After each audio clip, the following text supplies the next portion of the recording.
It's late Friday night, and you know what that means. The NCAA tournament may have taken precedence on Turner Network television and may have delayed the show well past its regularly scheduled time, but do not fret, folks. It was well worth staying up for. I'm John Recton with my review of AEW Rampage, and if you believe it was well worth staying up for, my fucking goodness, do I have a bridge to sell you. Wasn't a bad show, wasn't a great show. Man, that ending was flat as goddamn fuck. Anyway, yeah, let me know your thoughts on this show in the comments, please. So, they were going to be live in Winnipeg, and they actually did have a pretty loud crowd. The crowd was pretty electric. Okay, I'm done with that. And delayed quite a bit because of the NCAA tournament game. I don't remember who the hell was playing. I don't really care because I haven't paid attention to college basketball in quite a while. But Excalibur, Shivani, and no more BS Paul White on commentary because JR said, fuck you, I don't want to travel to Winnipeg, so he was on assignment on Jacksonville Beach. Will Hobbs, Powerhouse, took on Phoenix.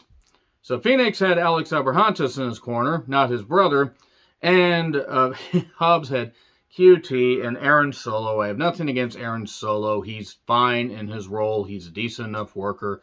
Why is QT an on-screen character? This is just going to drag Hobbs down. It was a TNT championship match. Hobbs bounced Phoenix around a lot. Phoenix did do some nice dives. He can do the pretty acrobatics, and then he can also miss some things. And boy, he really took a violent bump on a shoulder tackle into the goddamn corner. My goodness, that was goddamn brutal. No wonder he had a goddamn mark on his back. And then basically what ended up happening is Phoenix got a couple near falls and then got hit with Spinebuster, the second Spinebuster, by the way, and then some rack bomb town business. 1, 2, 3. There you go. And then QT hit a cutter on Alex Abrahantes. Why? Why is QT being featured on television? I have nothing against him personally. Why is he being featured as an on-screen character when he has never been interesting at all? Also, who's the blonde in the group? Has none of this been explained on the main television? If it's dark elevation, that is. I'm sorry, nothing against the people to compete there. There's only so many hours in a day. Just quickly explain who they are. Oh, these are people you can see here, but here's a quick rundown of them.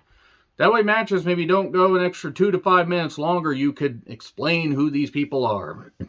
Yeah, QT's got a root for QT TV. Needs to go bankrupt like Sinclair. Anyway, so Adam Cole, baby, is going to be making his return on 29th. Who's he going to be facing? No idea.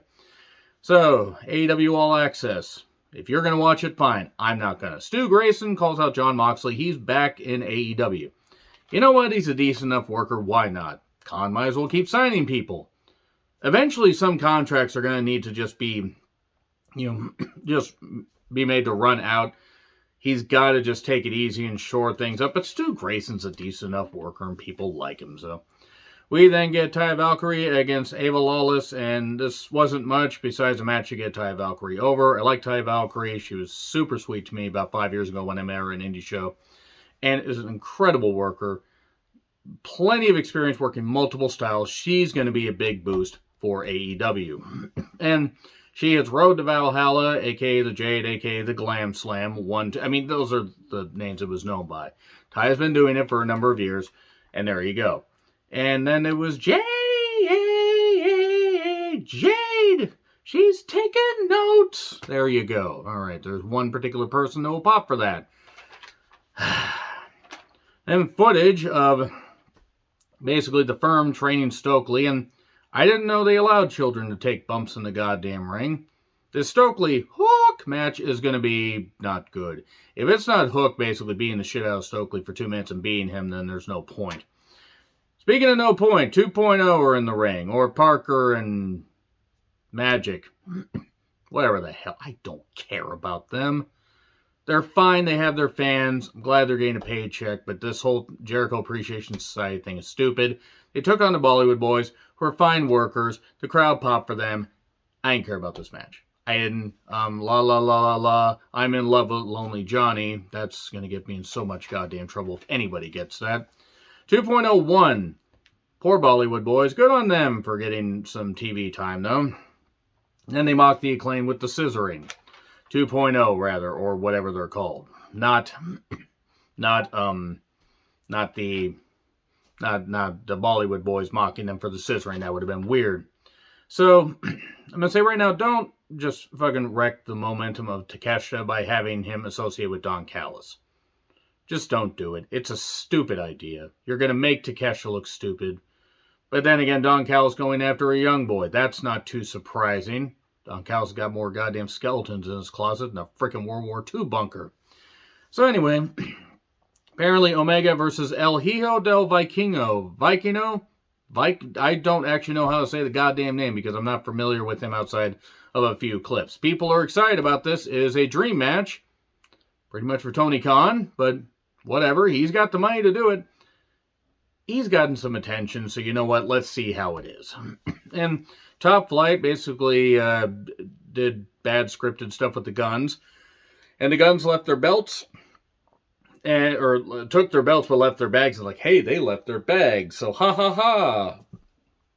Not very good. I mean, I'm glad Top Flight are getting a chance to talk on TV because we really don't get to see that all that much. But the Guns have to be the worst tag team champions that AEW has had in their short history.